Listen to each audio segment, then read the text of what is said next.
Podem abrir junto comigo, os irmãos, dois textos. O primeiro é a carta de 1 Pedro, capítulo 1, versículos 14 e 16. A carta de 1 Pedro, capítulo 1, versículos 14 a 16. E o segundo texto, Apocalipse 4, versículos 6 a 8. 1 Pedro, capítulo 1, versículos 14 a 16. E Apocalipse 4, versículos 6 a 8. Diz assim em 1 Pedro, capítulo 1, 14 a 16. Como filhos obedientes, não se deixem amoldar pelos maus desejos de outrora, quando viviam na ignorância. Mas assim como é santo aquele que os chamou, sejam santos vocês também em tudo o que fizerem. Pois está escrito, sejam santos, porque eu sou santo. O outro texto, Apocalipse 4, versículos 6 a 8, diz assim: também diante do trono havia algo parecido como um mar de vidro, claro como cristal.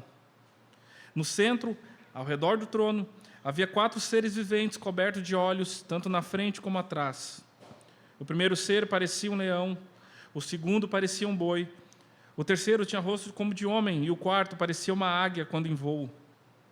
Cada um deles tinha 6 asas, era cheio de olhos, tanto em redor como por baixo das asas. Dia e noite repetem sem cessar: Santo, Santo, Santo é o Senhor, Deus Todo-Poderoso, que era, que é e que há de vir. Amém.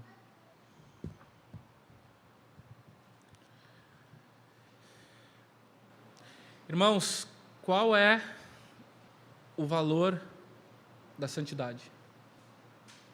Qual é o preço da santidade? Quanto custa para você a santidade? Não se preocupa, não precisa responder agora essa pergunta até o final, vai voltar em algum momento oportuno, ela vai voltar. Essa palavra, assim, vai pegar. Então essa palavra, santidade, ela aparece do início, no primeiro livro das Escrituras, lá já no 7º dia da criação. E ela prossegue até Apocalipse, nos últimos 2 capítulos, permeando toda a Bíblia. Tem um livro, Levítico, escrito praticamente somente para ela. E foi esta palavra, santidade, esse atributo de Deus, que desde o primeiro dia do ano, quando eu tirei o dia de primícias e comecei a perguntar para o Senhor, eu fiz uma pergunta simples para Deus. Como é que nós esse ano, no nosso local de encontro, na nossa vida, na nossa comunidade, nós poderíamos ter uma presença maior, mais profunda, mais intensa, da glória de Deus no nosso meio? Essa foi uma pergunta simples, mas cuja resposta, se acontecer, pode ser bem profunda. E a impressão que eu tive depois de fazer essa pergunta foi o seguinte: não digo que é uma resposta, mas para mim foi que eu deveria corresponder com a santidade do Deus Trino. Meu desejo era esse: Senhor, como é que nós, como comunidade, no ano 2022, a gente pode crescer no propósito que é a nossa visão, de ser um local aqui em Canoas para a presença de Deus, para onde Deus achar benéfico repousar a sua presença. E a resposta que eu tive foi: corresponda com a santidade de Deus Pai, Deus Filho e Deus Espírito. É óbvio que eu fiquei ruminando isso, e a gente só está em março, então vocês vão ter que aguentar um resumo do que isso tem falado no meu coração durante esses 3 meses. Então é um desafio. Pensando nisso, o que teria a ver exatamente a santidade com a presença? Eu comecei a meditar no início da oração do Pai Nosso. E foi na oração do Pai Nosso que eu vi uma relação entre desejo de ver o seu reino manifestado e a santidade. Se todos aqui começarem a se lembrar da oração do Pai Nosso, qual é a primeira petição que é feita na oração? Qual é o primeiro clamor que Cristo ensina aos seus discípulos na oração mais básica, ensinada desde crianças? Qual que é a primeira petição? Não é Pai Nosso que está no céu, porque isso não é uma petição, isso é um endereçamento. Santificado seja o teu nome. Então, o primeiro pedido não é para que o reino venha, não é para que a gente seja cheio do Espírito Santo, não é para que a gente vença dificuldades, não é para que a gente tenha o pão nosso. O primeiro pedido é para que o nome dele seja santificado. E logo depois, eu acredito que é aí que está a questão, tem uma lógica nessa oração. Depois a gente pedir para que o nome dele seja santificado, a primeira coisa, ou a segunda coisa que a gente pede é para o quê? Que o reino dele se estabeleça.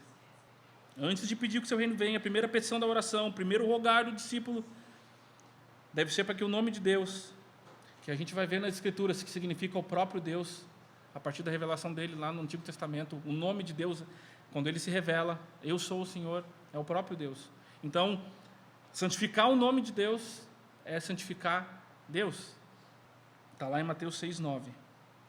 E o que seria esse pedido, santificado seja o teu nome? É óbvio que o significado não vai ser, é melhor dizer o que ele não é. Não é que nós conseguimos tornar Deus mais santo do que ele é.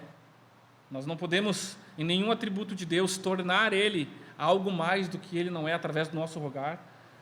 Isso todos vocês sabem, então não é dessa forma, não é que nós, ao pedirmos que ele seja santificado, nós estamos tornando ele santo num local que antes ele não era, não é isso. Para mim, o meu maior chute, o meu maior tiro, o significado de Deus ser santificado é que ele seja referenciado e tratado por aqueles que o desejam como santo. Que ele seja reverenciado como santo por aqueles que desejam ver a manifestação do seu reino. Em outras palavras, aqueles que querem a manifestação do seu reino, que vivam de modo honroso a esta presença que desejam. Então, o meu tema aqui, e essa impressão que me veio logo no começo do ano, ela foi sendo ruminada. Mas a minha ideia aqui é que esse tema da santidade, que se apresenta nas Escrituras, que a gente enxerga a relação com o povo de Deus e o quanto que a concepção de sermos santo pode e influencia numa maior medida da presença de Deus no nosso meio. Isso é o primeiro objetivo. O segundo, que é um tema também que vamos tratar aqui, é como as Escrituras tratam o nosso chamado à santidade. Não apenas com o propósito de hábitos, prática, ou de sermos moralmente corretos, ou sermos diferentes dos demais, mas que a nossa santidade ela é apresentada nas Escrituras tendo em vista a preparação para um encontro. Nós tivemos uma série sobre a habitação de Deus, e algo que a gente viu desde a primeira mensagem. A série demorou 1 ano, mas desde a primeira mensagem a gente viu que quando Deus chama o homem, chama um povo para si, a primeira preocupação dele é prover para esse povo meios para que eles pudessem se preparar para esse encontro. E toda a preparação, todo o tema de Deus para preparar o povo para esse encontro está envolvido nessa palavra, santidade. Desde o chamado de subir o monte para se encontrar com Deus, como lá em Êxodo 19, ao encontrar com o noivo na sua volta, como temos lá em Apocalipse 19, 7, santidade é encarada como a forma mais sábia e necessária de se viver pelos autores bíblicos para que nós tenhamos, para que nós recebamos o nosso noivo.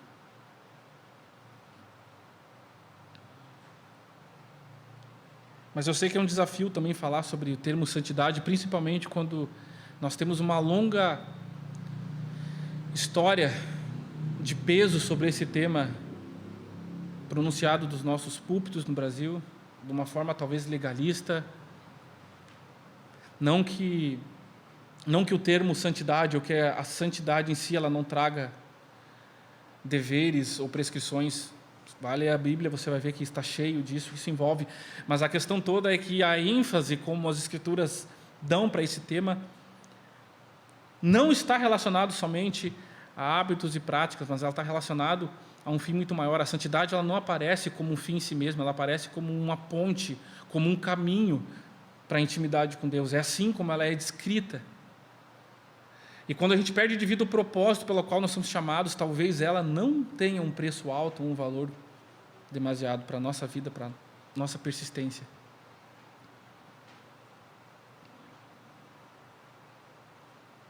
Então, o texto que a gente leu inicialmente, que vai ser tema da continuação dessa série, ela vai trazer um imperativo, uma ordenança captada por Pedro, que é originada lá em Levítico já, que é a exigência da gente ser santo em toda a nossa maneira de viver. Por ora, porque a gente não vai falar particularmente desse texto hoje, mas por ora, resta-nos saber que a nossa santidade, em primeiro momento, ela deve corresponder àquele que nos chamou.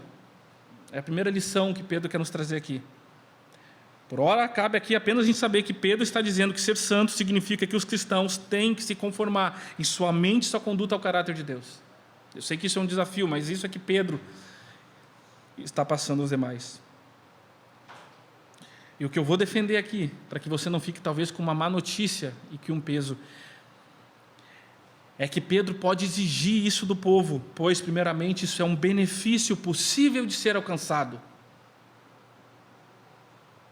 Por isso que a gente vai ter que definir em que termos nós estamos falando de santidade, quando eu digo que ela é um benefício, a partir da graça, possível de ser alcançado pelos crentes.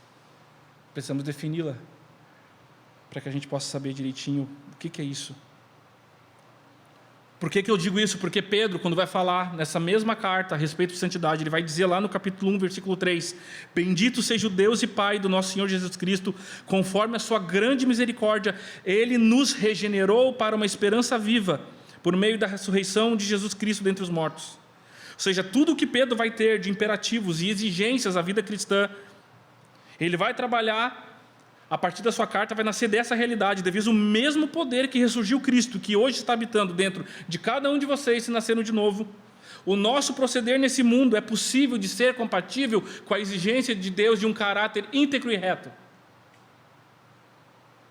Ou seja, o que Deus exigiu na lei que outrora era impossível para o homem conseguir, a partir da nova aliança, do Espírito sendo colocado e escrevendo isso dentro do coração do homem, o Espírito Santo, pelo poder da ressurreição de Cristo, torna possível de vivermos uma vida íntegra e reta. Então, a primeira mensagem para você é que você vai precisar ter fé no que vai ser dito aqui nos próximos minutos. Porque talvez você não acredite que a gente possa alcançar níveis um pouco maiores de integridade e retidão. E muito menos você talvez tenha pensado no valor disso e no propósito, por que buscar isso. Então é compatível sim com o que Deus nos exige. E por que Pedro diz isso? Porque a natureza radical da transformação do crente, da transformação progressiva disponível, ela é proporcional à natureza radical do novo nascimento. É isso que ele está trabalhando na carta dele. Quando ele fala, vocês nasceram de novo, ele começa a partir disso, dar uma série de prescrições, não porque ele quer jogar sobre o homem e falar, tentem, se virem, não, é porque é possível. Ele provou disso na sua transformação. Para Pedro existe algo que talvez esqueçamos da nossa fé, mais que se esforçar para seguir uma lista de deveres, só podemos ter êxito, pois recebemos também uma nova natureza. Então, para falar da natureza da santidade, vai ser necessário explicar o que é o termo direto da fonte. Se a nossa santidade ela é a maneira, a forma, como ele tem que ser santo, precisamos saber como este Deus ele é santo e entender como isso vai se relacionar com a gente, como isso se aplica a nós. Então, o que eu vou falar, isso vai ser uma série, a gente não vai terminar hoje, mas eu vou falar em 3 partes. Eu vou exaltar na Trindade a santidade do Pai, eu vou exaltar a santidade do Filho e eu vou exaltar a santidade do Espírito, para depois nós falarmos um pouco sobre o que é a santidade e como que ela é exigida de nós, mas somente depois de exaltar a santidade do Pai, do Filho e do Espírito Santo.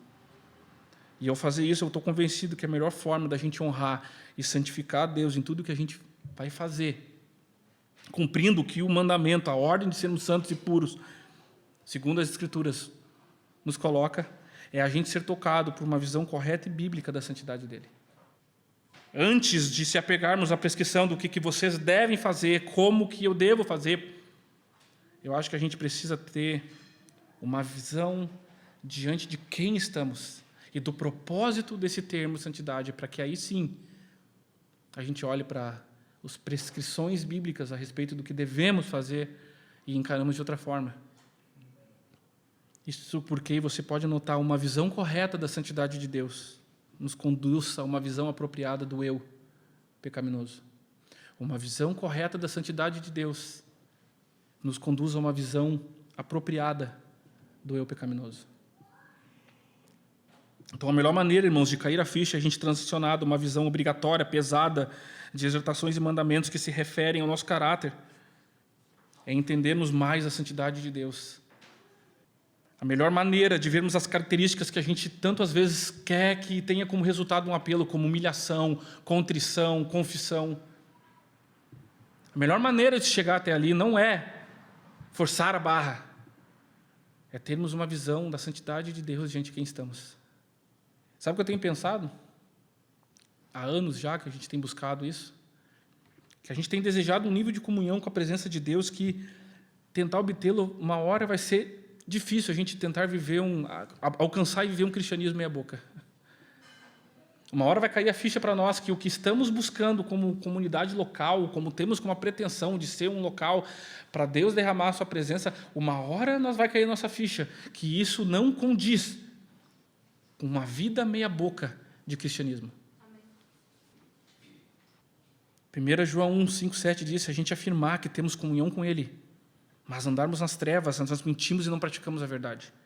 A comunhão que estamos buscando vai nos levar obrigatoriamente para caminhar numa luz comunitária, onde de fato a gente vai ter comunhão com Ele e uns com os outros. Primeiro, então, irmãos, eu preciso aqui esclarecer por que eu vou falar distintamente da santidade das três pessoas, porque pode parecer repetitivo. Ora, nós não estamos falando de um atributo que é comum aos três.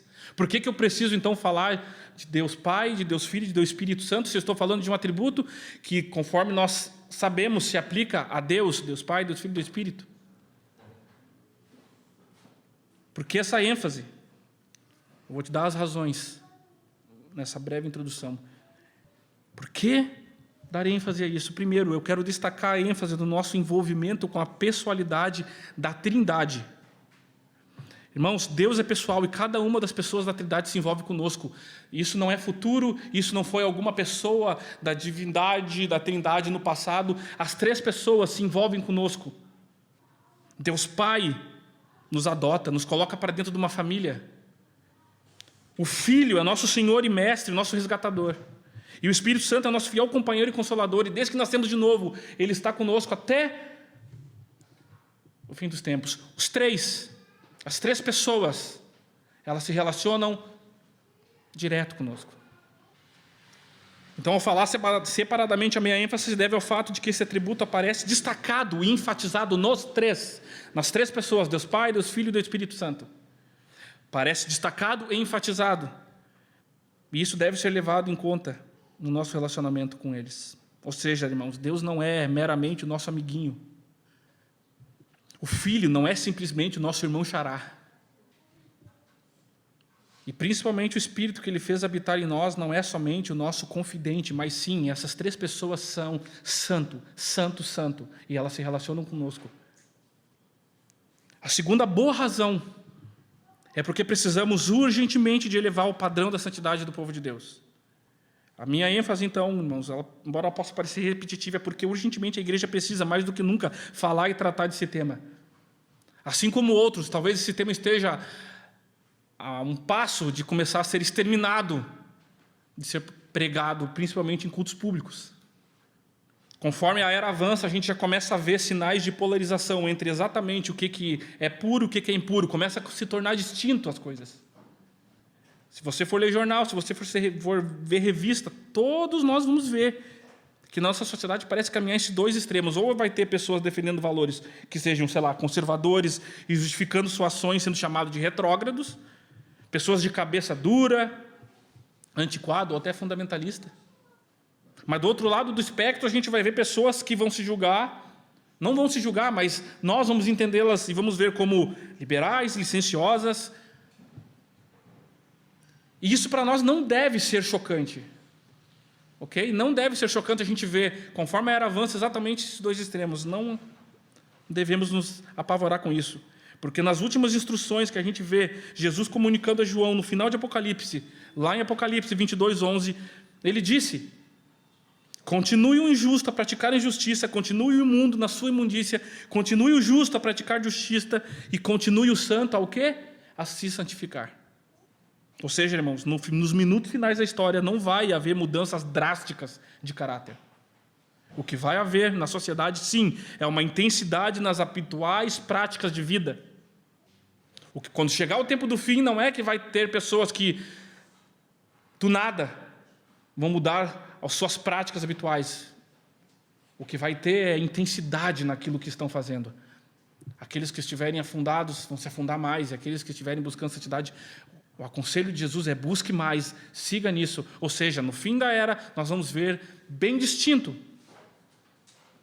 esses dois extremos, e a escolha para esses dois extremos. Para o povo de Deus, sabemos que por outras partes das Escrituras, que no tempo do final, a noiva de Cristo vai atingir sim um nível de pureza e preparação. Ela vai se tornar pura, imaculada, visão que tanto Paulo e João tiveram. João falando em Apocalipse 19:7, vendo a mesma igreja gloriosa, falando que ela foi dada a se vestir de linho puro e finíssimo. E Paulo também falando lá em Efésios 5:25, dizendo que Cristo se entregou para tornar ela pura e imaculada. Os dois estão enxergando a mesma noiva. No final da era, sim, essa noiva vai ser pura, imaculada, santa. Mas, irmãos, isso não vai acontecer do dia para a noite. É essa a questão. Isso um dia vai acontecer, mas para isso gerações anteriores vão ter que estar caminhando para isso. É esse o ponto.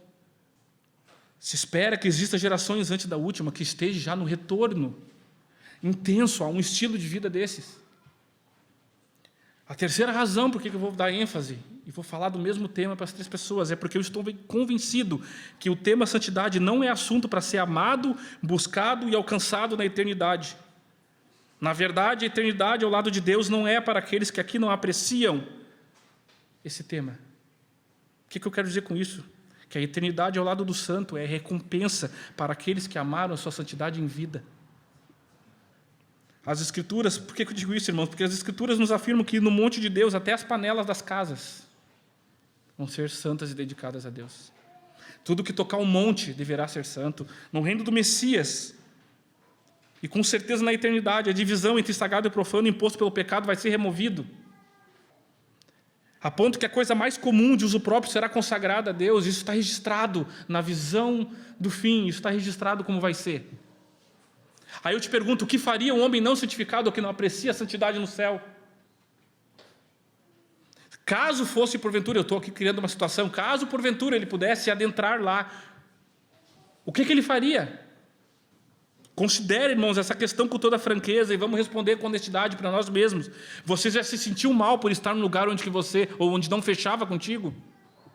Você já se sentiu mal por estar no lugar onde tudo que estava acontecendo à tua volta ali não condizia? Todos aqui já passaram, né? Passam ainda.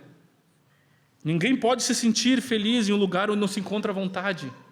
Ninguém pode se sentir feliz em um lugar onde não se encontra vontade. Onde tudo ao seu redor não combina com seus gostos, caráter, hábitos. Talvez você nunca tenha pensado nisso, mas se você nunca pensou nisso, eu quero fazer não uma ilustração, mas eu quero lembrá-los dos nossos irmãos católicos e como eles pensam isso. Para os nossos irmãos católicos, eles sabem que ninguém vai adentrar a presença do banquete nupcial, na presença de Deus, sem antes ser alcançado exatamente essa santidade. Nisso todos nós concordamos. O meio para o qual chegar lá podemos divergir, mas nisso todos nós concordamos, as Escrituras é clara para isso. Já que não está gravando, eu vou citar aqui. Papa Bento XVI. Ele diz o seguinte: para alcançar a salvação é preciso atravessar pessoalmente o fogo para se tornar definitivamente capaz de ver Deus e poder se assentar à mesa do banquete eterno. Sabe o que ele estava se referindo? Que fogo que era esse? A ideia tão desconhecida no meio evangélico, que foi cunhada lá na Idade Média, chamada de purgatório. O purgatório, para eles, aparece como uma interpretação para advertências bíblicas de termos que enfrentar um fogo purificador que provará a genuidade da nossa fé, conforme Pedro vai dizer em 1 Pedro 1,7. Para eles, católicos, para alcançar a purificação final dos eleitos, a fim de obter a santidade que é necessária para entrar no céu, eles passam por esse estágio, onde terão a solução para aqueles pecados não graves e impenitentes que não foram resolvidos aqui. Estou falando besteira? Não, eu só estou citando aqui a Confissão da Igreja Católica, artigos 1030 e 1031. Mas eu não sou católico romano e também não estou ensinando aqui catequese católica, não estamos aqui no aula de catequese. O que eu estou falando é que existem algumas pessoas que estão preocupadas exatamente com o que nos aguarda na era vindoura e quão nosso estilo de vida, nossa forma de viver hoje deveria estar correspondendo à luz da eternidade. A gente ouvindo tudo isso sobre um purgatório após a morte, capaz de transformar pecador em santo, a gente pode dizer que isso é uma invenção de homens e em parte algum é ensinado na Bíblia. Beleza, não estou defendendo aqui purgatório. Ok?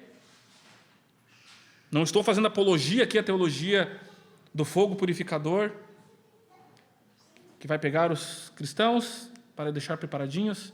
Não estou fazendo apologia a isso aqui. O problema é que o Evangelho, quando ele olha para as suas vidas, aí que está. O Evangelho, quando olha para as suas vidas tortas, quando deveria realmente dar atenção ao que nas Escrituras é apresentado como uma santificação progressiva, assim como os católicos olham para ela e dão uma solução chamada de purgatório, o crente deveria se encontrar numa grande reflexão. Bom, se nós não acreditamos nessa chance final após a morte chamada de purgatório, onde então somos chamados a tratar da nossa limpeza? Se nós não acreditamos que existe um estágio após, onde tudo aquilo que não foi ainda resolvido vai ser, aonde que seria, para a nossa teologia, esse local? Se para nós a ideia de purgatório não é válida, onde cresceremos em santidade, sem a qual ninguém verá o Senhor? Hebreus 12, versículo 14. Agora, talvez a ideia de purgatório comece a ser tentador, né? Começa a ser uma boa ideia, né? Se ele existisse, né?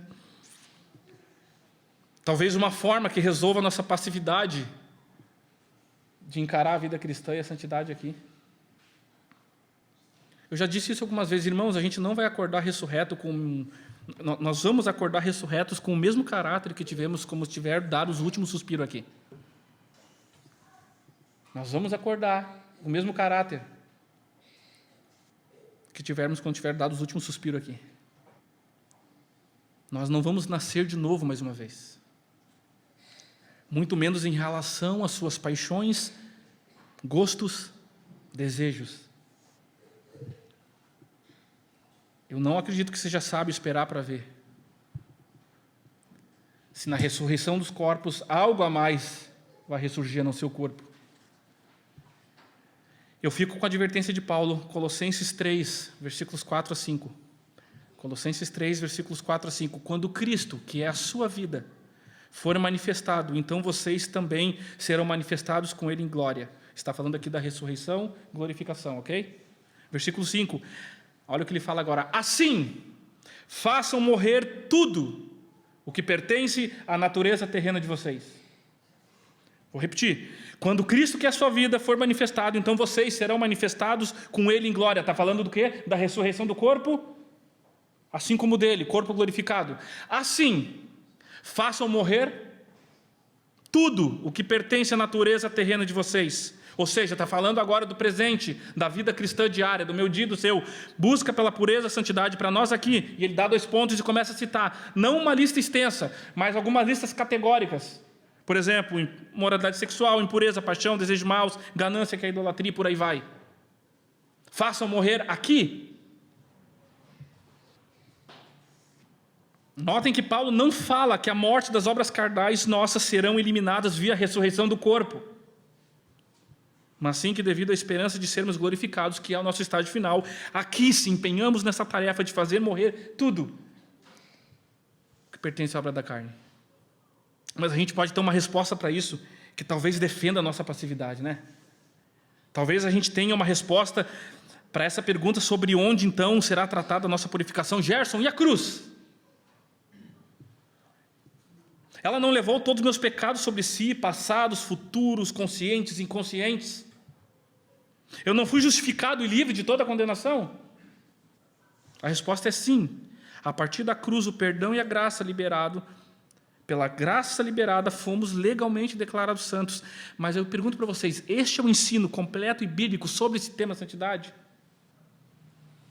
O que vai nos levar ao próximo ponto que eu cito como um dos fatores que me fazem necessário falar de forma enfática sobre a santidade na Trindade, que existe pouco entendimento do esforço e luta necessária para se travar aqui, nesta era, como povo santo de Deus em busca de pureza. Como disse John Ryle no seu livro Santidade, é inteiramente bíblico e correto dizer a fé somente justifica, porém não é igualmente bíblico e correto dizer a fé somente santifica. Irmãos, devido a um fraco entendimento do que é a graça de Deus e a relação dela com os mandamentos e lei, eu acredito que uma ignorância cada vez mais surge dentro da igreja, que faz a gente acreditar que a porta de entrada para a salvação pela justificação pela fé foi unicamente tudo o que precisava de obra de salvação e que depois de alcançada gratuitamente, a palavra esforço humano não faz mais sentido em nenhuma esfera da vida cristã. Por isso que hoje eu vou falar bastante sim sobre esforço humano, porque eu quero dar espaço para ela na vida cristã, para que você não fique mais numa dualidade, numa luta, pensando que, bom, eu tenho graça, não preciso de esforço humano, para que você pare de ter dúvidas e confusões mensais, para que você traga de volta algo que talvez os santos do passado, a muitas duras custas, viveram, desempenharam, renunciaram, sofreram, e que nós talvez desconheçamos, que é o que eu faço com a força. É bíblica a ideia de que o homem não pode ser mais ou menos perdoado por Cristo através do sacrifício da cruz, não pode ser mais ou menos justificado de como foi no princípio da sua regeneração. Agora, irmãos, a santificação sim, ela é algo que admite crescimento e grau de intensidade, isso está nas Escrituras. E pasmem, o tema de nossa santidade ou santificação, ela encontra espaço nas Escrituras tanto para um processo que Cristo conquistou na cruz, como também dependente de nós. Nós somos chamados de santo nas Escrituras, baseado na conquista de Cristo, mas também somos chamados a buscar a santidade de forma progressiva. Olha só, isso não acontece com regeneração nem justificação. Ela não é compartilhada pelo nosso esforço e a nossa atuação. Nós nascemos não da vontade do homem, mas da vontade de Deus, falando do novo nascimento. Nós somos regenerados por causa de Deus, nós não damos força nisso. A santidade ela é a única dessa tríade, que ela conta com bastante espaço para a nossa força e a nossa atuação. Ou seja, em um lado, a santificação aparece na Escritura sobre responsabilidade individual do crente, diferente desses outros temas. Não existe nenhum texto que fale sobre o homem se justificar validamente diante de Deus ou se regenerar, como eu falei, ou de o homem cooperar com essas obras. Então, se a Bíblia diz, e o que eu estou aqui trazendo é verdade, é certo, irmãos, admitirmos que a menos que nos santifiquemos, talvez não sejamos salvos. Há 3 coisas, de acordo com a Bíblia, que são absolutamente necessárias para a salvação de todo homem e mulher na cristandade. Essas 3 coisas são justificação, regeneração e santificação. Pelas Escrituras se espera ver esses 3 elementos num crente. Aquele que foi justificado demonstra novidade de vida, a regeneração, e o chamado a viver um proceder santo, e em combate com qualquer elemento que o tente a desagradar a Deus. Ou seja, existe uma exortação de que algo é indispensável para que chegamos a ver Deus. Conforme o autor de Hebreus vai dizer, sem santidade ninguém vai ver Ele. Aquele que disse, nesse mesmo versículo, que a santidade é necessária para se tornar participante do que os anjos contemplam, também diz no mesmo verso, esforcem-se para viver em paz e todos serem santos. Sem santidade, ninguém verá o Senhor. Como é que eu divido isso? Não tem como eu dividir isso. O ensino é o mesmo. Esforcem-se para viver em paz com todos e para serem santos. Sem santidade, ninguém verá o Senhor. O autor de Hebreus sabia o que ele estava falando, por isso que ele coloca exatamente a palavra esforcem-se, que significa correr prontamente a fim de alcançar algo ou alguém. Sim, o que vamos ver nesse sermão, como eu disse, existe espaço devido para o esforço humano, a luta constante, a utilização de nosso empenho e energia e que isso não contradiz com a aceitação por Deus na nossa justificação. A gente vai ver que conflito, guerra, luta, vida de soldado, competição esportiva, tudo isso são quadros e metáforas usados para descrever o quê? A vida do crente. Por quê, né? Por que luta? Por que soldado? Por que competição esportiva? Por que tantas metáforas? Ou seja, vemos que a descrição de um autêntico cristão possui duas marcas. Ele é conhecido por sua luta interior e por sua paz interior. Duas grandes marcas. Ele é conhecido por sua luta interior e por sua paz interior. Acabei a breve introdução. O que eu quero falar agora é sobre a santidade de Deus, a partir de Apocalipse 4:8. Agora fica um pouco mais expositiva. Diz assim, Apocalipse 4:8, cada um deles tinha 6 asas e era cheio de olhos, tanto ao redor como por baixo das asas. Dia e noite repetem sem cessar, santo, santo, santo é o Senhor, o Deus poderoso, o que era, o que é e o que há de vir. A definição santo e santidade, ela não é simples. Ok? Eu fico até raivoso quando todos que apresentam qualquer termo da Escritura falam, é simples. Simples dependendo do grau que você mergulha. Ele não é simples quanto parece. Para Deus, e é a partir dele que a gente vai definir o que é santo. Nós temos, biblicamente, 2 sentidos. Um primário e um secundário. Mas, normalmente, é no sentido secundário que a gente compreende e entende a santidade de Deus e a definimos. E esse sentido secundário é exatamente associado à ideia de pureza, correto? Quando falamos de Deus é santo, estamos muitas vezes na nossa mente falando, Deus é puro, isso não está errado, isso é bíblico. Ok? Isso não está errado, isso é bíblico. As Escrituras vão afirmar a respeito de Deus que Ele é tão puro em seus olhos que Ele não pode nem ao menos contemplar o pecado e a maldade. Está lá em Abacuque 1:13. Mas o sentido fundamental e primário dessa palavra, quando ela surge, é que ela tem o significado de cortar ou separar. De forma contemporânea, seria separado no sentido de um grau elevado a um grau acima, ou fora do comum, ou algo que supera o resto. Quando a gente junta todas essas tentativas de unir um ao outro, que às vezes é tratado como similar à santidade, um outro atributo que é tratado na teologia, que resume para mim essa tentativa de definir esse termo santo como algo separado, cortado, é exatamente o que a palavra transcendência, que significa elevado, acima. Esse termo significa bem, santidade, ou o sentido primário, que quer dizer que Deus excede os limites comuns, Ele é aquele que está acima de todos os seres criados. Isso é o significado primário da palavra santo. A gente vê isso em Isaías 57:15, diz, pois assim diz o alto e sublime que vive para sempre, cujo nome é santo. Esse é o termo que descreve a sua grandeza suprema e absoluta. Quando a gente se refere a Deus como santo, as Escrituras querem elevar ou comunicar algo que Ele está tão acima que Ele pode parecer outro ou totalmente estranho a nós. Ele é singular, Ele é único, Ele é indefinido. Chamar Deus de santo é dizer que não existe nada que a gente possa usar como analogia dentro do universo criado para dizer que Ele é parecido. Não há categoria ou classe para a gente encaixar Ele. É esse atributo que exclui qualquer analogia para Ele. É nessa santidade que se pode dizer que o profeta Isaías diz, lá em Isaías 40:25, assim diz o Santíssimo, com quem me comparareis? Com quem que eu me assemelho? É na expressão, por exemplo, do cântico de Ana que a gente pode ver a impossibilidade da gente comparar Deus em sua exaltação, em sua superioridade a tudo e a todos. Ana vai cantar em 2 Samuel 2:2, não há ninguém santo como o Senhor, não existe outro além de ti, não há rocha alguma que pode ser comparada a você. Então essa supremacia e incomparabilidade de Deus se dá em quê? Porque dizer que Ele é supremo precisa que a gente diga em relação a quê?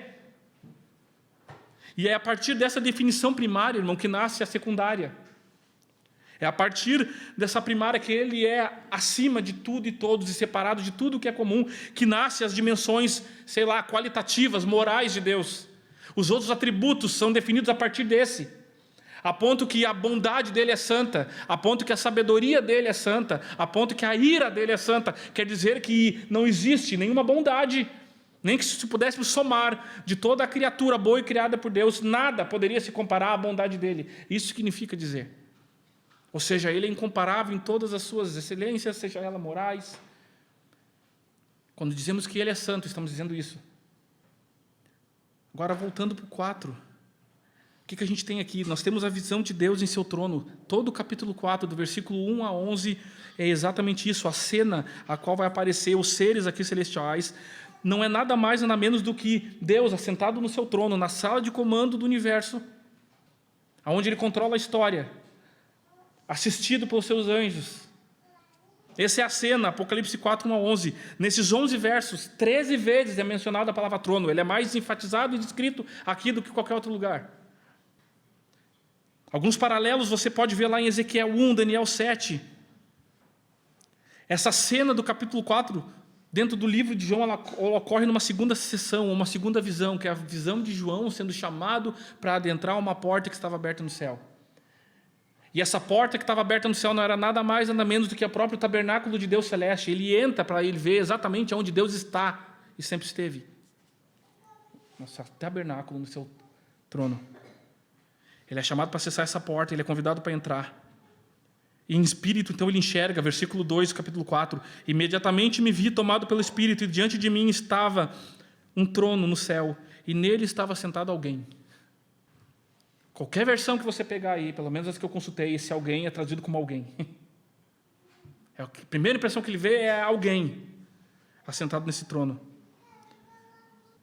Note que esse alguém, em todos os versos seguintes, não vai existir uma tentativa de descrever esse alguém.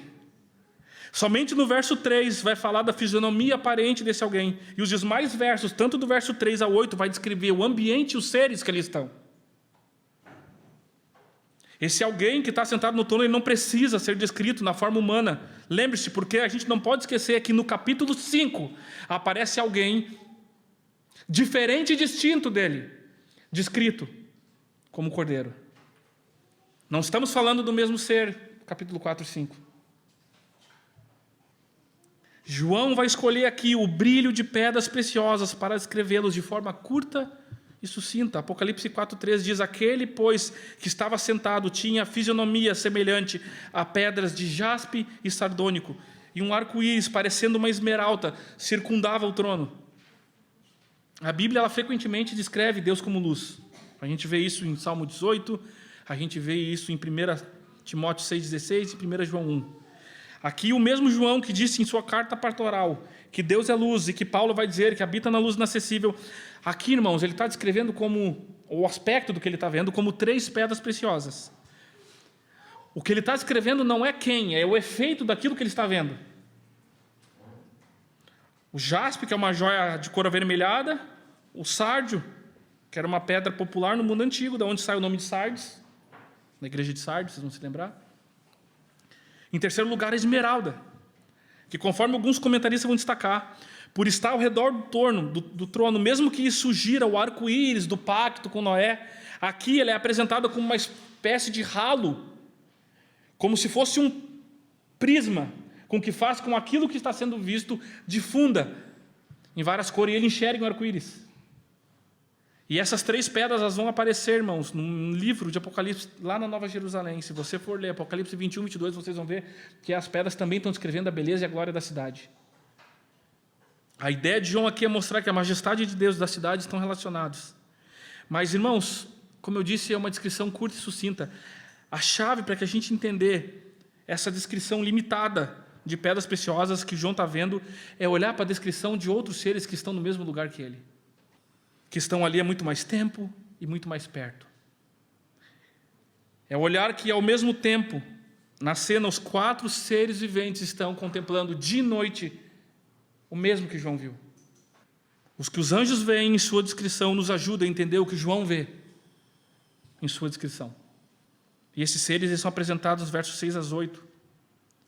E o seu cântico eles vão contribuir nessa descrição da cena. Verso 8 vai dizer: cada um deles tinha 6 asas, era cheio de olhos, tanto ao redor como por baixo das asas. Dia e noite repete sem cessar: santo, santo, santo é o Senhor, Deus Todo-Poderoso, poderoso que era, que é e que há de vir. Eu não vou entrar em muita profundidade do que é esses 4 seres viventes, porque aqui daria Abertura para muita coisa para ser falada.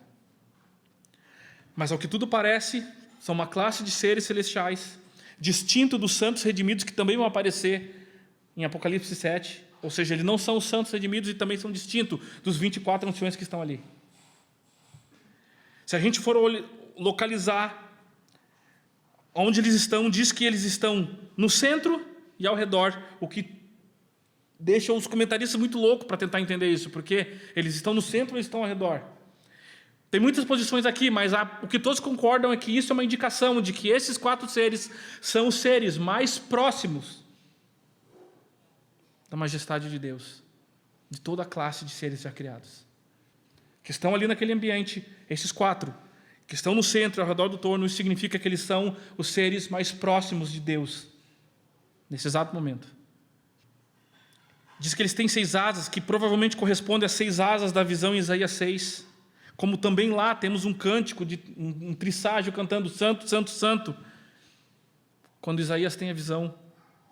Então a gente pode ter aqui seres distintos ou termos visões diferentes dos mesmos seres. Alguns acham que são os mesmos seres, outros acham que são lá em Ezequiel querubins e aqui são serafins, enfim. A grande questão que eu quero que vocês gravem é que eles são centrais no governo divino e eles estão próximos e rodeando a presença de Deus durante todo o tempo desde a criação. Eles conduzem a adoração, provavelmente são líderes da corte celestial, da mais alta classe, e eles dirigem, conforme o livro de Apocalipse desenrola, eles ajudam a dirigir até mesmo o juízo do fim. Esses são esses seres misteriosos que estão aqui em volta. Diz que eles são cobertos de olhos, tanto na frente quanto por trás. Lá em Ezequiel 10 vai dizer que os olhos naqueles seres estão debaixo das mãos, nas costas e nas asas. Alguns vão dizer que isso significa vigilância sobre toda a criação, servindo como os olhos de Deus. Eu acredito aqui que os olhos têm outras funções principais. Porque tudo na criação de Deus ela tem uma certa economia. Tudo na criação de Deus é feita com um propósito para atuar e ser usado de uma forma correta com todos os recursos. Os peixinhos têm as suas nadadeiras, suas guerras para respirar embaixo d'água e nadar. Os passarinhos têm suas asas para voar no seu meio de tráfego aéreo. Agora, esses seres aqui é dado para eles 2 pares de asas adicionais e centenas de olhos a mais do que os nossos. Aqueles que têm, eles aqui têm uma maior quantidade de olhos, assim como estão na distância mais próxima que se pode chegar de Deus. Mas mesmo assim a intensidade e grandeza daquilo que eles enxergam é suficiente para a necessidade deles usarem os pares adicionais de asas para cobrirem a visão do que eles estão vendo a respeito da glória de Deus. Dia e noite se utilizam de asas adicionais que foram dadas para eles na criação para manter a integridade dos seus olhos ao olharem direto para a majestade de Deus. A grande questão é que eles não conseguem olhar totalmente para aquilo que nos é reservado como destino final para enxergar. Eles não podem olhar completamente e diretamente com tudo o que tem como potencial para aquilo que é reservado como herança para eu e você enxergar. Cristo disse que a bem-aventurança dos puros de coração é ver a Deus. As Escrituras vão nos deixar uma promessa que aos vencedores será dada a honra de ver mais daquilo que para esses seres é negado ver em sua completude. João vai confirmar isso mais tarde, que a gente não vai ver de qualquer forma limitada, restrita, com qualquer tipo de filtro, ou usando nossas mãos, que foram nos dadas para o nosso corpo, para cobrir o nosso rosto, ou em substituição como aquela fenda na rocha, como Moisés viu no monte. Em João 1:3-2 vai dizer: amados, agora somos filhos de Deus e ainda não se manifestou o que havemos de ser, mas sabemos que quando Ele se manifestar, seremos semelhantes a Ele, pois o veremos como Ele é. Não nos foi dado centenas de olhos a mais, não me foi dado pares de braços e mãos a mais. O que as centenas de milhares de olhos deles veem, 2 olhos em corpo ressurreto vai ver. E ao olhar para o corpo glorificado de Cristo entre os homens, eu não suponho que a gente vai ter nada mais adicional do que a gente tem hoje. Cristo não nasceu com 4 braços, 6 olhos. Cristo não ressurgiu num corpo dessa forma. Significa que esses 2 olhos, irmãos, vão conseguir enxergar mais do que centenas daqueles olhos. Isso é a visão beatífica, isso é a esperança que é colocado como maior galardão para os crentes. Nossa santidade possui nas Escrituras esta recompensa. E o que eles estão cantando? O primeiro dos quase 20 hinos cantados em Apocalipse começa exatamente aqui. E ele é dedicado a exaltar a santidade de Deus. O hino cantado por eles está no verso 8b. Dia e noite repetem sem cessar: Santo, Santo é o Santo, o Senhor Deus Todo-Poderoso, que é, o que era e que há de vir. Essas palavras são tão dignas de receberem grande exaltação de louvor, que como resposta antifonal, os outros seres misteriosos ali, os 24 anciãos, eles jogam suas coroas e respondem com cântico, depois que eles veem esses 4 seres cantando. Como está no verso 11: Tu, Senhor, é nosso Deus, digno de receber glória, honra e poder, porque criaste todas as coisas, por tua vontade elas foram criadas. Então, como eu disse aqui, a chave para que a gente entender o que o João está vendo e descrevendo como apenas luz, aqui, os outros seres estão cantando de uma outra forma. E o que essa infinidade de olhos vem? O cântico destaca 3 atributos: santidade, onipotência e eternidade. Santo, Santo, Santo é o Senhor Deus Todo-Poderoso, que é, o que era, o que há de vir. Santidade, onipotência e eternidade. Dessas 3 cantadas pelos seres viventes, note que existe um destaque na primeira: santidade. A repetição feita aqui em Apocalipse, ela segue a forma hebraica de ter dado ênfase numa frase. Quando a gente quer dar ênfase em algo, a gente ou sublinha no Word lá, ou bota negrito, ou bota itálico. Eles não tinham esse recurso. A forma deles dar ênfase em algum termo era repetir. Jesus fazia isso: em verdade eu vos digo, para dizer que aquilo que ele iria falar deveria ser dado ênfase em relação a tudo que ele disse. Não que era menos importante, mas que ele estava dizendo algo chave. Poucas coisas na Escritura são elevadas ao modo enfático, ao 3º grau, ou seja, repetido 3 vezes. Poucas coisas. E uma delas é o atributo de santidade de Deus. Os seres viventes fazem isso com a santidade de Deus, elevando ao grau máximo de ênfase, ao mesmo tempo que cantam sobre Deus ter todo o poder soberano para controlar o universo e sua eternidade, ou sua autodependência, para controlar e reger a história. E a esse cântico, irmãos, a sua santidade, a exaltação da santidade de Deus é atribuído a característica de intensidade e continuidade. Dizem que eles cantam sem cessar. A gente já falou que a santidade de Deus significa sua transcendência e de forma secundária, sua pureza. O que eu não mencionei aqui, e que por experiência a gente sabe, é que se algo é singular e incomparável, ele também é incomparavelmente valioso. Se algo é único ou escasso, diante de todo o universo, ele também é o quê? Raro e valioso, em relação a tudo demais. A gente tem, por exemplo, o ouro, que é usado como padrão para dinheiro, né? Por ser um metal escasso, que não pode ser produzido pelo homem, ele acaba ganhando uma estabilidade e um valor que não fica sujeito às tempestades na moeda. Por isso que ele é comprado com valor de reserva por bancos, né? Porque quando tudo vai mal, quando a moeda cai, quando a valorização cai, existe o ouro. Por quê? Porque é algo durável, raro. Então, ao meu ver, o cantar incessante dos seres diz respeito eles a devolverem com tamanha intensidade o reconhecimento da raridade, da valiosidade, do benefício, da proximidade de estarem em acesso, em estarem diante daquele que infinitamente, por definição, deveria ser totalmente distante. A eternidade ao lado de Deus Pai servirá para exaltar-vos o louvor da sua gloriosa graça, está lá em Efésios 1:6. Ao mesmo tempo, irmãos, que cada minuto dessa eternidade a gente vai contemplar o alto e distante Deus a palmos de distância. Aqueles seres cantam e exaltam a santidade de Deus não por serem outrora pecadores redimidos. Entenda isso. Eles não cantam santo ou não falam santo com a mesma experiência que Isaías tem lá em Isaías 6, a partir da sua visão pecadora e impura. Aqueles seres foram criados perfeitos, estão ali, só estão ali porque ainda não caíram. Ou seja, isento de pecado. Mesmo assim, eles capturam a imensa honra de estarem ali, diante de uma pureza e beleza que ofusca até seres sem pecado. Então tu imaginou como é que vai ser eternamente você, com o seu background, seu histórico da salvação, cantando esse cântico? Pense, por que ênfase em um atributo, sendo que Deus é infinitamente grande em todos os outros, de igual maneira? O meu melhor palpite é exatamente porque esse mesmo Deus, sendo absoluto, único, infinitamente valioso, inalcançável, santo, pela incomparável graça se fez acessível. É isso que eles estão cantando. É isso que os pasmam, dia e noite sem cantar. A acessibilidade é justamente o paradoxo da definição da santidade. Santidade é exatamente dizer que Deus é fora do comum. Irmãos, tu é o comum, ok? Você e eu somos o comum na criação. Dizer que Deus é santo, dizer que Ele está exaltado e separado de tudo.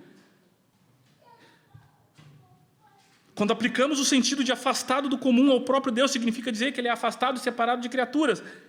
Ele é reservado a si mesmo, reconhecendo dentro de si, dentro da Trindade, o seu real valor, o seu satisfação, está dentro dele mesmo. Isso significa dizer que Deus é santo, o Filho é santo. Então, essa para mim é a razão pelo qual o atributo mais exaltado e enfatizado nas Escrituras é cantado e louvado pelos 4 seres. Porque o que deveria por si só mantê-los distantes, a santidade de Deus manifesta em glória, está agora mantendo-os vivos, nutrindo tudo que os seus olhos podem contemplar. E o que eles experimentam e cantam, João enxerga como luz e brilho. Então aqui eu vejo uma grande relação, irmãos, entre a santidade e a glória da presença de Deus. E aí estou me encaminhando para encerrar. A glória de Deus é a manifestação da sua santidade. Se a santidade de Deus é a perfeição incomparável da natureza divina, a sua glória é a exibição dessa santidade. Deus é glorioso significa que a santidade de Deus se tornou pública. Deus glorioso significa que a santidade de Deus se tornou acessível. Em outras palavras, a glória de Deus é a revelação clara do segredo do que é ser santo. Eu deixo ilustrar isso, porque pode parecer muitas palavras, mas deixa eu ilustrar isso com um episódio bíblico. Você vai se lembrar, lá em Levítico 10, de Nadab e Abiú, os filhos primeiros de Arão, irmão de Moisés. Você vai ver a triste consequência de um ato de desobediência, a prescrição ao mandamento deles queimar incenso diante de Deus.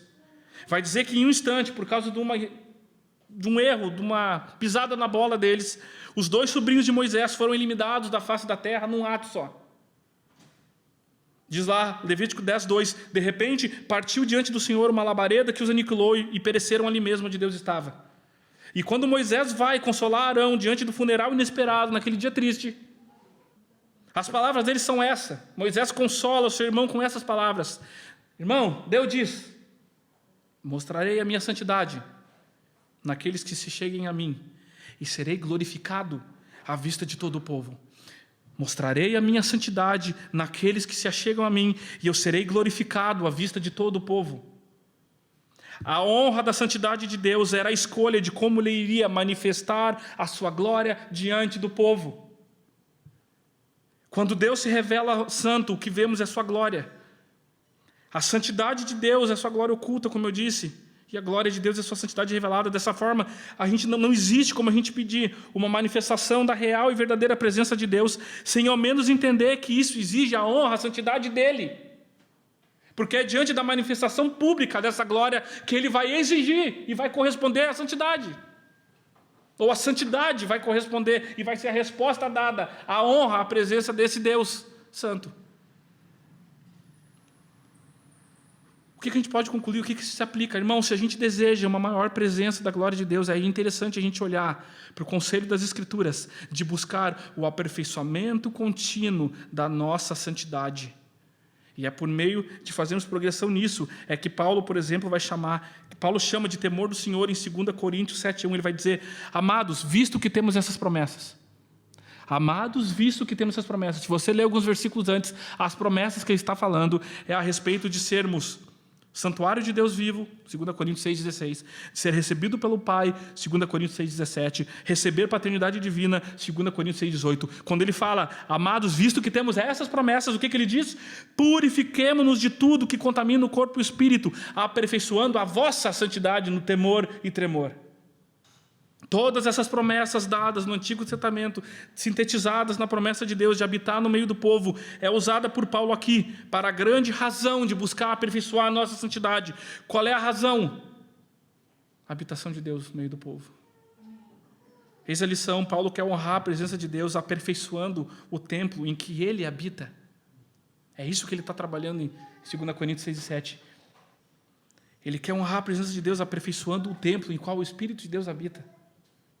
E ele nos aconselha a buscar como? No temor do Senhor. O temor do Senhor, irmãos, é a reverência de desenvolvermos nossa vida sabendo que aquele que é infinitamente puro e que tem poder para matar o corpo e jogá-lo no inferno, mora pelo Espírito Santo dentro de cada um de nós. Esse é o temor, que é diferente de apenas ter medo. Aquele que é infinitamente santo e justo fez habitar em nós o seu Espírito, que é santo, que não tolera pecado e injustiça. E por isso nós podemos desenvolver a nossa salvação com o mesmo temor e tremor, sabendo que Ele é poderoso para operar nas nossas vontades, motivações e realizar a partir do nosso interior a guerra a todos os tipos de pecados. Mas aí você me diz, espera aí, a motivação para a obediência não deveria ser o amor? A motivação para me manter puro, para eu buscar a pureza, para eu seguir, não deveria ser apenas o amor? Eu digo primeiramente sim, mas por experiência, seria falta de sabedoria imensa negar a nossa própria experiência, achar que a gente nunca vai falhar em amor. Por isso que as Escrituras nos dão chaves preciosas de sabedoria, conhecendo exatamente quem é o homem.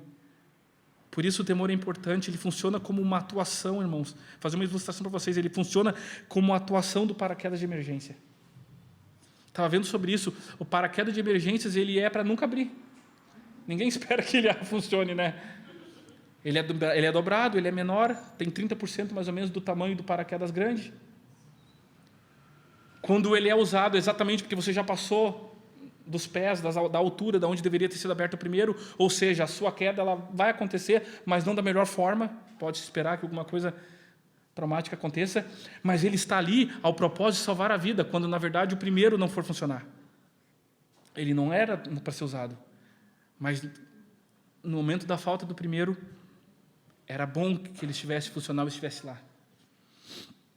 Assim é.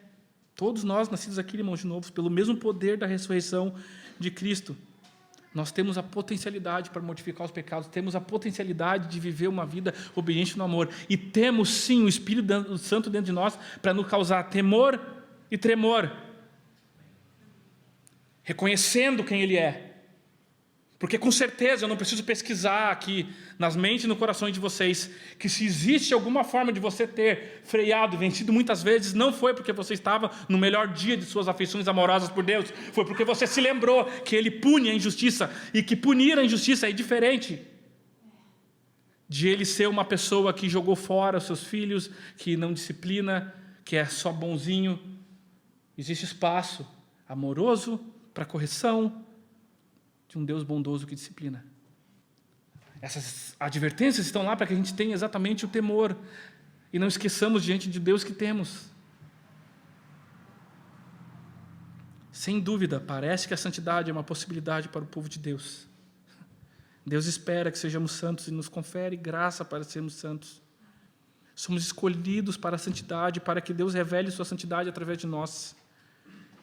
Irmãos, quando o significado de sermos luz do mundo, conforme Cristo disse, é para quê? Para que os homens vejam a glória e glorifiquem o nome de Deus que está nos céus. Está lá no Sermão do Monte, capítulo 5. Entenda que é a mesma intenção revelada a Arão, que acabamos de ver. Mostrarei a minha santidade naqueles que se chegarem a mim e serei glorificado à vista de todo o povo. Executar e obrar e ter uma vida diante do mundo como luz é para que Deus seja glorificado. O que significa isso? Sermos santos. Correspondemos à santidade dele no mundo.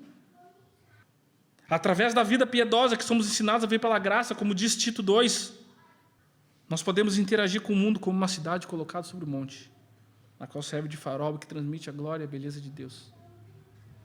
É uma geração perversa. Eu gosto muito, para encerrar, a frase de Calvino que diz: Deus, enquanto não cessando de amar seus filhos, ainda pode estar maravilhosamente furioso com eles. Deus jamais nos odiará, mas Ele pode nos amedrontar misericordiamente com sua ira, de forma que possamos nos desvencilhar de nossa preguiça. Lá na Institutas, capítulo 3. Quando o autor de Hebreus vai nos ensinar a lutar contra o pecado, ele diz o quê? Hebreus 12:4. Na luta contra o pecado, vocês não resistiram até o sangue. O que ele está querendo dizer ali, irmãos? Vamos parafrasear para a língua do povo. Ele está ensinando o seguinte: que o preço do patrimônio da nossa santidade não pode ser avaliado nem pela nossa vida. E agora eu começo a responder a primeira pergunta que eu fiz. Ele está dizendo que você deve lutar até a morte, mas não deixar um simples pecado te vencer. Você morre lutando antes que ele vença. É isso que ele está dizendo, que na luta do pecado vocês ainda não morreram. Cristo disse isso de uma outra maneira. Lá no Mateus 5, no Sermão do Monte, de uma forma bem ilustrativa, para mostrar o extremo valor da nossa luta pela santidade. Ele vai dizer que membros mutilados, como mãos e olhos, são preço pequeno comparado ao resultado que o pecado pode nos levar. Parafraseando também. É isso que ele diz quando ele fala: se a mão direita te faz pecar, corta e fora. Corta e bota fora. Por causa da nocividade que ela pode te levar a cair. Ele está falando sobre o preço, sobre o valor da santidade. A minha oração essa noite é para que vocês sejam despertados, irmãos. Que nós sejamos despertados por uma verdadeira e íntima luta contra todo o pecado que ainda está arraizado dentro de nós. A gente já teve ministração aqui, eu não vou chover no molhado, porque Deus já direcionou uma grande ministração aqui sobre luta contra isso. A minha oração é para que a preguiça e o espírito de sonolência que ainda pode ter dentro de nós, que nos faz ser pessoas que não sabem mais onde enfiar a nossa força. E aí a gente gasta em tudo. Vai gastar atenção em academia, vai fazer qualquer outra coisa, mas a gente esqueceu que existe uma luta, um suor para ser derramado até que você morra.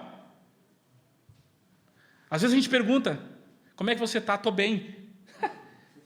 Cara, nenhum santo do passado que fez luta contra o pecado disse que estava bem. Era uma luta interior e uma paz interior, como eu falei no começo, do início ao fim. O que mais denuncia talvez a nossa passividade e a nossa derrota antes de começar a derramar a primeira gota de sangue é exatamente sentirmos que está tudo bem. Eu vou dar só uma ilustração, que talvez você já não sinta mais, já esteja cauterizado, se não foi liberto hoje aqui, mas que já está cauterizado por pecados, por erros que não toca nem mais na sensibilidade do seu nervo, que é quando você começa a dizer: eu sou assim. Sabe aquele eu sou assim? E esse eu sou assim é seguido de uma prática pecaminosa? Seja a ira, seja o que for. Aí você fala: eu sou assim. Você já assumiu na sua identidade que você é pecador. Não é positivismo, é só para mostrar que você não faz luta e nem se empenha e não coloca em força algum para mortificar as obras da carne. Por isso que a minha oração, irmãos, é para que vocês saiam daqui e lutem até que vocês morram para qualquer tipo de pecado. Muitas vezes a gente olha e fala assim: poxa, Martinho Lutero teve a revelação da graça de Deus e descansou. Ele só foi levado à revelação da santificação porque ele tinha exatamente uma ideia que não devemos perder a respeito de um Deus que vai punir, sim, toda injustiça e todo pecado. Por isso que ele ficava lutando diariamente com seus demônios. Porque ele sabia, ele conhecia quem ele era. Então, minha oração essa noite é para que você saia daqui e entenda que existe um espaço para todo o seu cansaço, que vai consumir todas as suas energias e que você não deve ter medo de usar, que você não deve medo de guerrear.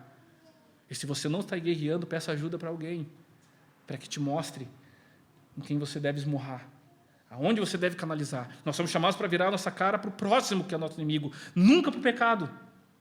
Você não vai existir nenhuma recomendação bíblica para que você fique passivo em nenhuma menção.